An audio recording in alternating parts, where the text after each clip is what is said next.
Bonsoir à tous. C'est la première fois que des observateurs envoyés dans un pays pour y suivre un scrutin déclarent officiellement qu'ils ne peuvent pas se prononcer de façon objective sur la transparence et la crédibilité du scrutin. Cela se passe aux Comores au lendemain de la présidentielle anticipée. La tension est vive sur l'archipel. L'opposition dénonce une mascarade. Le pouvoir, lui, parle de désordre et envoie la police et la gendarmerie mater les opposants dans la rue. Ce soir, je reçois le secrétaire général adjoint des partis de l'Union de l'opposition aux Comores, Ahmed Wadan Mahmoud. Bonsoir. Bonsoir, monsieur. Merci d'avoir accepté notre invitation. Pourquoi ne sommes-nous plus surpris de ce qui se passe dans votre pays?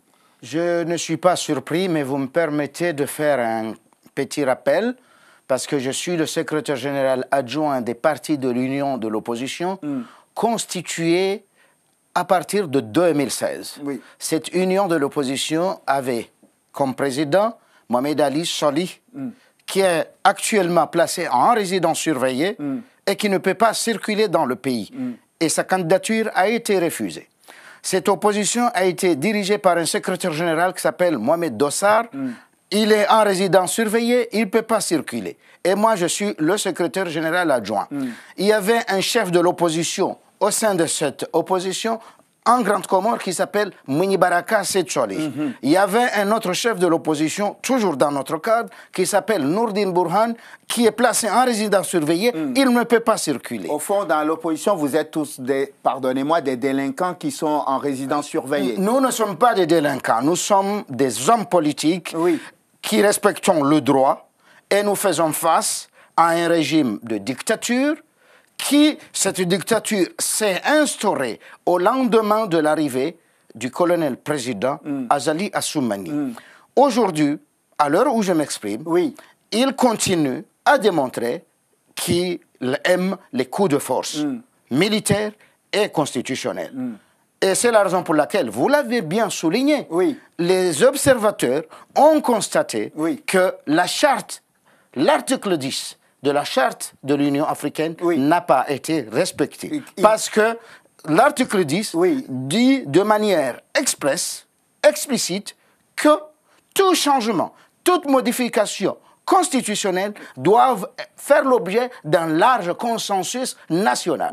C'est pourquoi les missions d'observation qui sont sur place, au nombre, si je bonne mémoire, 63 représentants, ont souligné de manière claire que le déroulement de ces élections n'a pas été démocratique. Ils n'ont pas dit n'a pas été démocratique, ils ont dit qu'ils ne peuvent pas se prononcer. Mais j'ai la version, si vous permettez, ils ont clairement dit que le cadre n'est pas approprié. Le cadre n'est pas approprié, ça veut tout dire et ça peut ne rien dire aussi. Oui, c'est un langage diplomatique.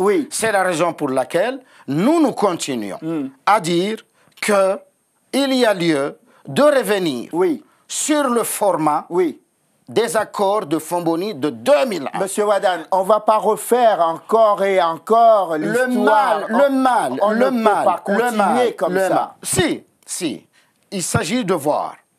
Nous avons combattu les assises. Nous avons combattu le référendum. Maintenant, cette mascarade d'élection anticipée ne correspond pas à la situation actuelle qui a trois principaux enjeux.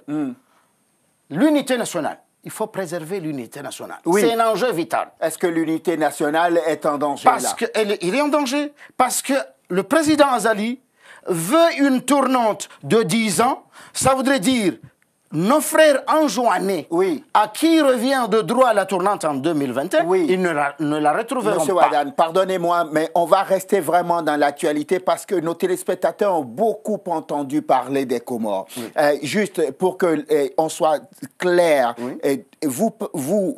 vous ne parlez pas au nom des 12 candidats de l'opposition ce soir. Je ne parle pas au nom des 12, mais j'espère qu'ils vont tenir compte que c'est nous qui étions à l'opposition dès le départ.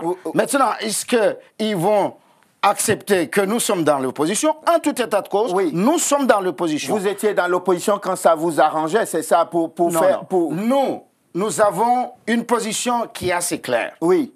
C'est d'arrêter cette mascarade. Mais les élections ont déjà eu lieu. On est en train de faire les décomptes. On peut les arrêter. On va les arrêter pourquoi? On va les arrêter parce que, 1, on veut préserver l'unité nationale.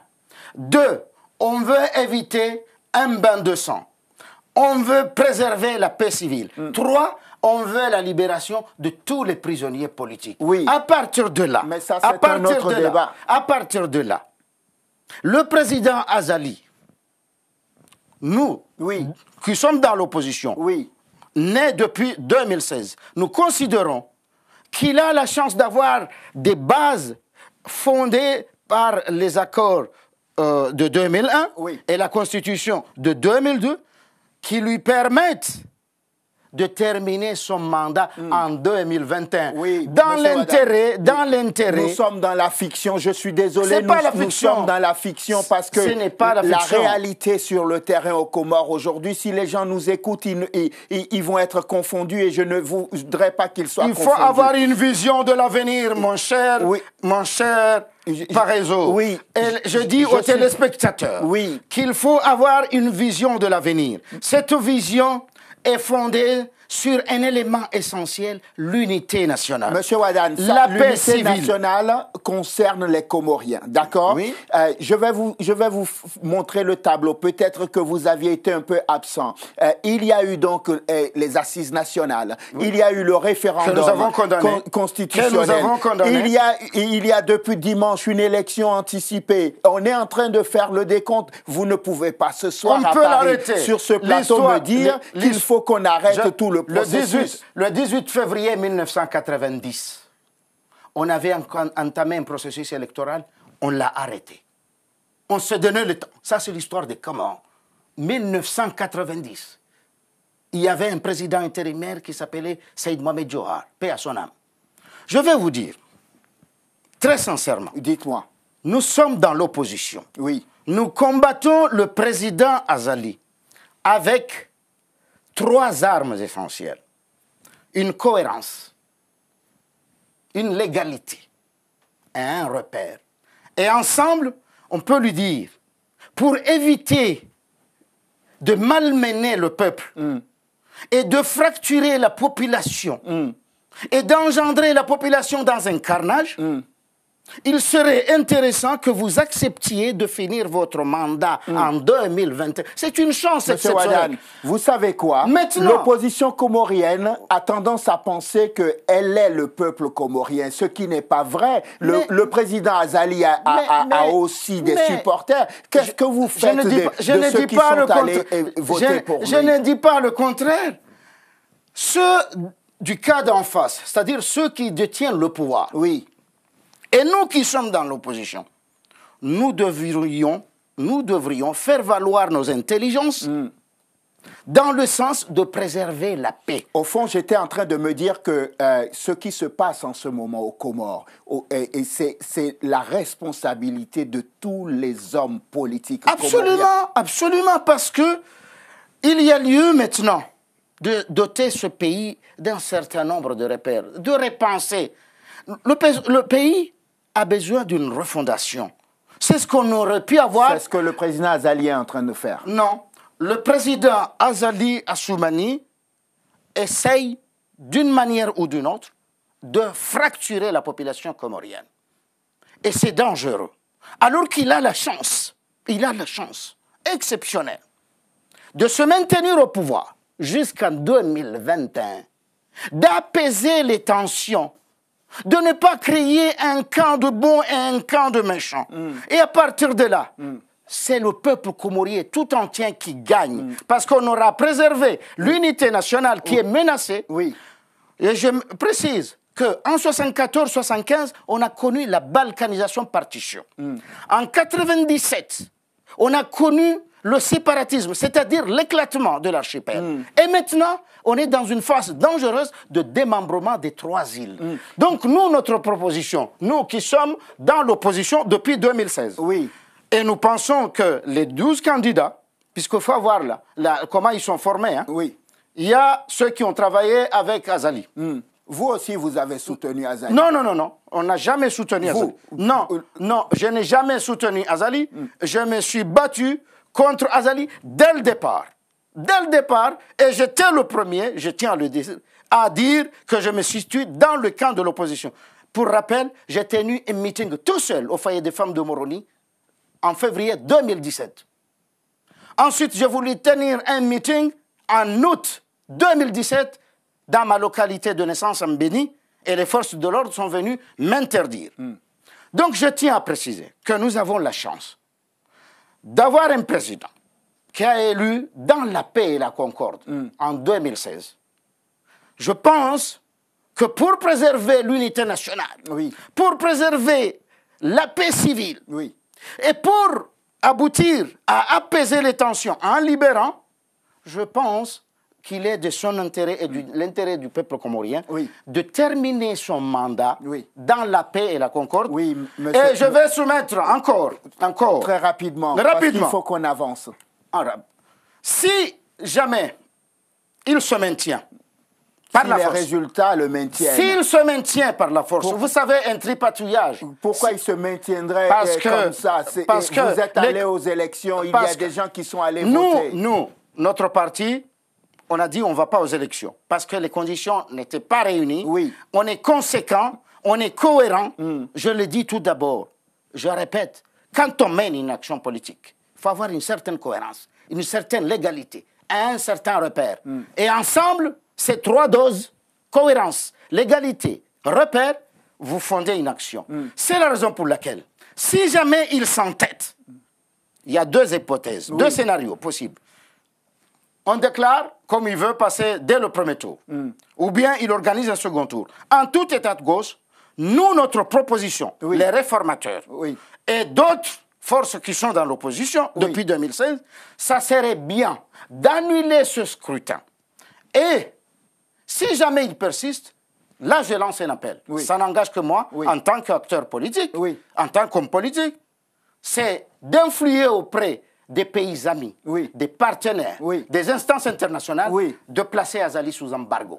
Voilà la nouvelle proposition. Monsieur Wadane, nous pensons que... Monsieur Wadane, nous sommes dans une fiction. C'est pas une fiction. Ce dont vous parlez n'arrivera jamais, vous le savez très bien. Votre pays vient de découvrir du pétrole. Non, non, ça arrivera, pays sera mis sous embargo. Ça arrivera. Si on arrive... Si nous sommes unis, c'est-à-dire les 12 candidats... Vous dites si. Oui, parce que avec des si, vous savez. C'est une modestie. C'est une modestie. Mais je suis ferme dans les propositions. Mais je soumets aux 12 candidats. Et aux autres qui se situent dans l'opposition depuis 2016. L'idée selon laquelle... C'est une idée. À prendre ou à laisser. Nous allons continuer le débat... le combat autour de ces trois axes. L'unité, la paix et la libération des opposants. C'est ce que veut aussi le président Azali. Azali ne veut pas. Parce que Azali ne veut pas. Pourquoi?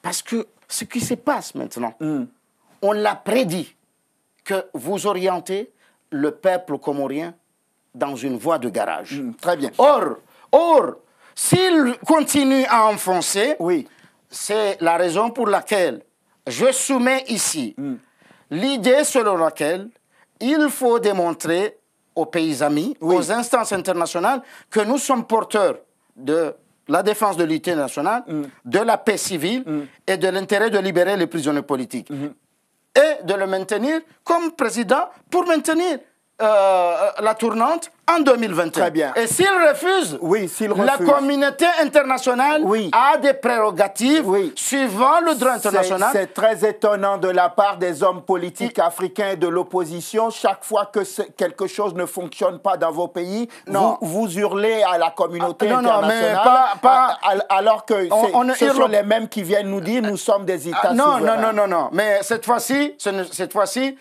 on ne demande pas à la communauté internationale d'agir dans le vide.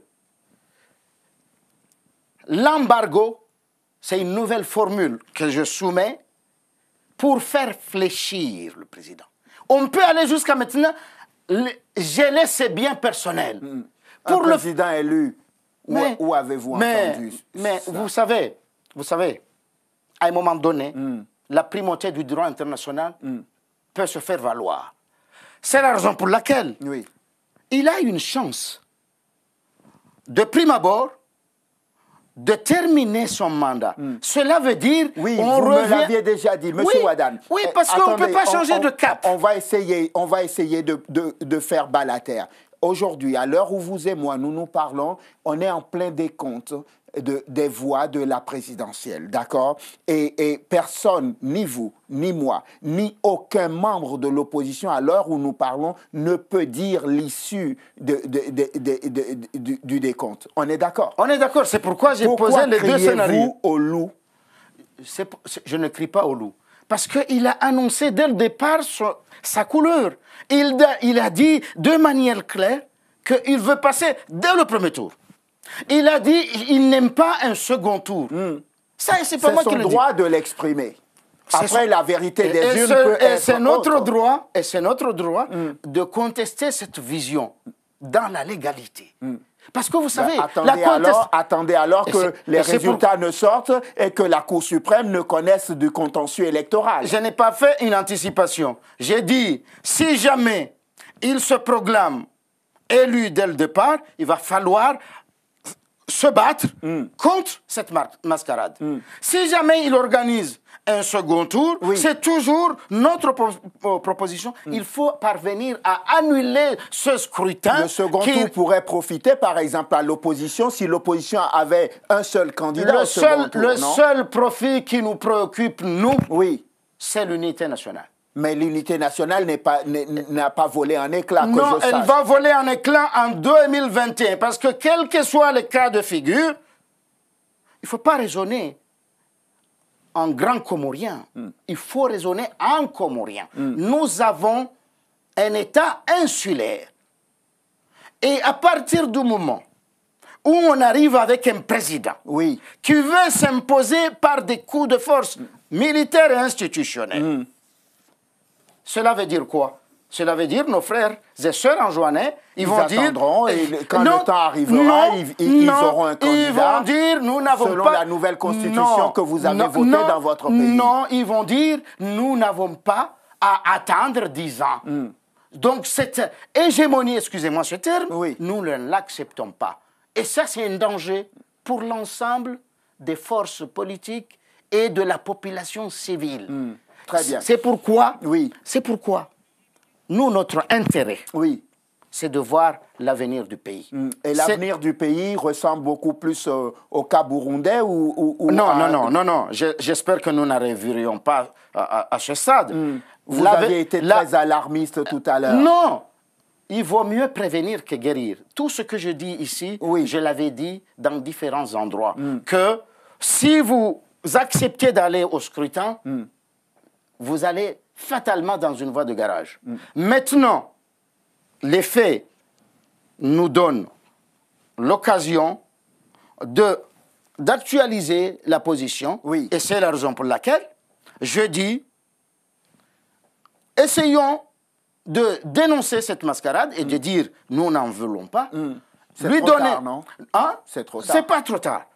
Un président, je dis bien un président, qui a le souci de son peuple, qui a le souci de la paix, qui a le souci de l'unité, qui veut apaiser les tensions, il a les clés. Il peut dire, OK, je reste au pouvoir pour finir mon mandat dans la tranquillité d'esprit. Maintenant, s'il s'entête, je reviens, à ce moment-là, il va fracturer la population. Et résultat, je ne peux pas dire l'issue, mais c'est un bain de sang qui risque à tort et à travers. Vous jouez à faire peur aux gens ou c'est une vraie menace? C'est une vraie menace. C'est une vraie menace. Il risque d'y avoir une guerre fratricide. Je l'ai dit, je l'ai prédit. Et au-delà de cette guerre, c'est le pays qui va être démembré. On risque d'arriver, il faut appeler un chat un chat. Vaut mieux prévenir. On risque d'avoir un État de Grande Comore et il va se dire, moi je suis Grand Comorien, je dirige la Grande Comore. Et un jour on peut se dire, nous sommes un État, et moi dit, je me battrai jusqu'à mon dernier souffle. Ce n'est pas plus mal, finalement, non? Non. C'est une solution aussi. Non, c'est une solution dangereuse parce que ça va briser l'unité de mon pays. Ça va briser. Et si des facteurs endogènes et exogènes, ou bien des forces endogènes et exogènes travaillent pour cette perspective, je la condamne d'avance. Parce qu'il faut se battre pour l'unité d'un peuple. L'histoire, la nature a fait que nous sommes des îles. Oui. Il faut tenir compte des particularismes des îles. Et c'est ce que les accords de 2001 ont essayé de tenir compte. Mais ces accords sont morts, vous le savez. Ils ne sont pas morts. Ces accords sont morts à l'issue des assises nationales. Ils ne sont pas morts parce que s'il veut préserver la paix, il peut accepter que le gouverneur Hassan Ahmad continue de diriger la Grande Comore. Non.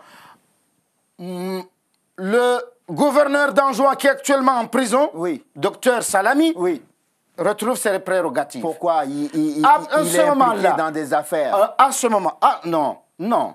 Écoutez-moi bien. Oui. L'histoire nous enseigne que des fois, on crée des montages, on fait des montages pour pouvoir détruire des forces bloquées. Je vais vous donner un exemple. Je vais vous donner un exemple. Très simple. Comment vous allez comprendre que le candidat Ibrahim Mohamed Souleh, sa candidature a été rejetée? Parce qu'il a fait une fausse déclaration. Non, c'est parce que on a dit ça n'a pas été correct, alors que la même personne qui a signé la présentation, parce que c'est un parti reconnu, c'est la même personne qui a signé pour Mahmoud. Le Djoua, c'est le premier parti du pays, qu'on le veuille ou qu'on ne le veuille pas. Donc, notre souci, nous, les réformateurs, ça se situe au niveau de la paix, de l'unité et de la préservation de la vie des prisonniers. Ce sont trois conditions essentielles qui peuvent apaiser le climat de tension, d'insécurité, de troubles qui règnent actuellement. Très bien, Ahmed Ouadan, on va conclure sur ces mots-là. J'espère que votre pays n'arrivera pas au scénario catastrophe dont vous me parliez tout à l'heure. J'espère que les acteurs politiques, aussi bien du camp de la majorité que de l'opposition, vous allez enfin trouver une façon de préserver votre peuple du danger dont vous me parlez et que l'unité nationale c'est possible. Si le président accepte d'annuler ce processus et de rester président jusqu'à 2021, de libérer les prisonniers politiques, d'engager les réformes qui permettent d'engager le pays, c'est-à-dire revenir sur le cadre institutionnel. J'ai déjà cité le cas, s'il accepte ce format-là, mais c'est à son honneur, parce qu'à ce moment-là, il va remettre les clés du palais présidentiel à un Anjouanais dans la paix et la sérénité. On aura fait tout ça pour rien. Merci en tout cas, Ahmed Ouadan Mahamoud, d'être venu dans l'entretien du jour. Je rappelle que vous êtes secrétaire général adjoint des partis de l'Union de l'opposition aux Comores. Vous m'avez dit que cette union existe depuis 2016. Très bien. Nous nous situons dans l'opposition contre Azali et son pouvoir. Merci infiniment d'être venu dans l'entretien du jour. Merci beaucoup. Merci à vous de nous avoir suivis. Je vous souhaite de passer une excellente suite de programmes, évidemment sur Télésud. On se retrouve demain pour un nouveau numéro de l'entretien du jour. D'ici là, portez-vous bien. À demain.